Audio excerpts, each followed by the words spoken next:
A year ago, Antoinette and I and Umi, in a bedroom, sat together and decided we were going to change our lives. Yeah. So we saved up all our little coins, All the little chips, and we threw away our jobs and all the security, our we cars, had, our benefits, and we decided, nice apartments. and we decided to come to Paris. We said we're giving it all up to come to Paris. See how my toast has become her toast?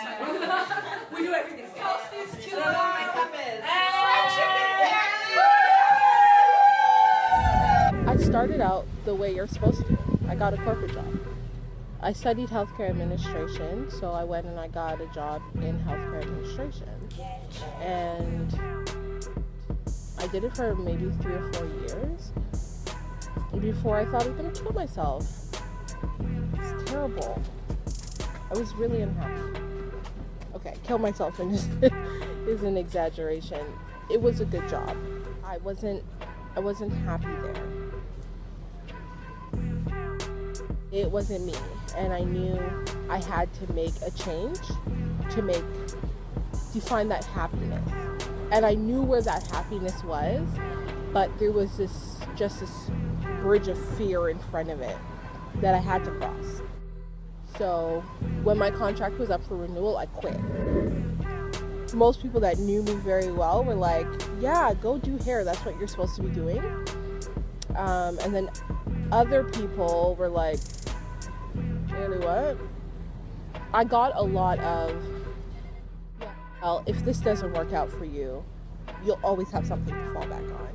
Which I knew they weren't being rude, but I kind of found it kind of rude. So I went out in search of a salon that would take me on as an apprentice.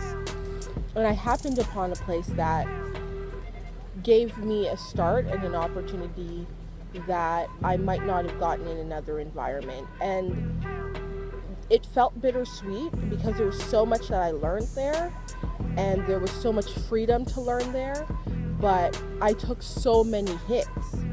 Like, I took financial hits, I took emotional hits. I mean, I lost my car, I was making like below poverty line money, and the whole time I was there was 2 voices. The first, what are you doing? You left a good job. The second was, you're so happy here. You're so happy here. This is going to work out for you. I kept at it because I knew that's what I was supposed to be doing. That's where I should have been, and that's where I was going to thrive. I hear people say all the time, honestly, like, I would totally do it, but like, what if I fail? Like, what if it doesn't work out? Like, it probably is going to fail. That's the thing. Like, I have found that that's the first step to a lot of people's successes.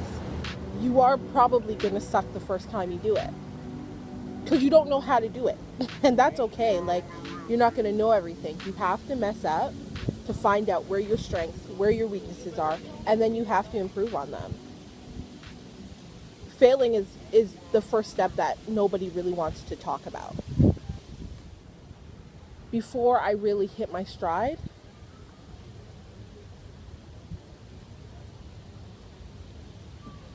my mom dies. Nobody sees it coming. And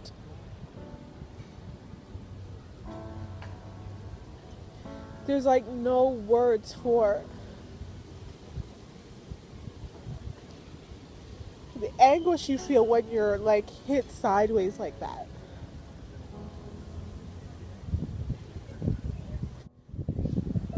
But you're not allowed to stop. You can't stop living. I mean, you can, but like people care, but people don't really care. I knew it was real when Telus called me. Telus called me about a phone bill that I was behind on. And I was like, are you kidding me? My mom just died. And the lady said, well, my condolences, but how are you going to make your payment, ma'am? Like, that's real. The truth is, the world keeps spinning. And unless you're going to jump in the grave with that person, you have to get your balance back and you have to keep going. I've always known that I've needed to do this, but now I have no choice. Now I have to do it. I am now determined to be a successful hairstylist. So I have to look for the people with the answers. So I force myself. I book a ticket to Paris for 2 months. And I work backwards from there. I know I have to go. So choose cities where I know I can integrate myself and learn a lot. DC, New York, Atlanta, Paris, London. Those are the cities that I'm gonna hit. I don't have a plan and I don't really have any money. I pack up my apartment, get rid of all my stuff, have a goodbye party, obviously, and I get on the road. Good morning, guys. On my way to my first salon in Baltimore. It's a natural hair salon. They do locks and sister locks and lock styling and stuff like that. I thought that would be kind of cool. I am in the car with my niece. Say hi, Nia. Okay, well, she's not feeling it. I'm staying in Baltimore with my sister, and coincidentally, I'm sleeping in a nursery. So, anyway, these are the breaks. I will tell you guys how it goes.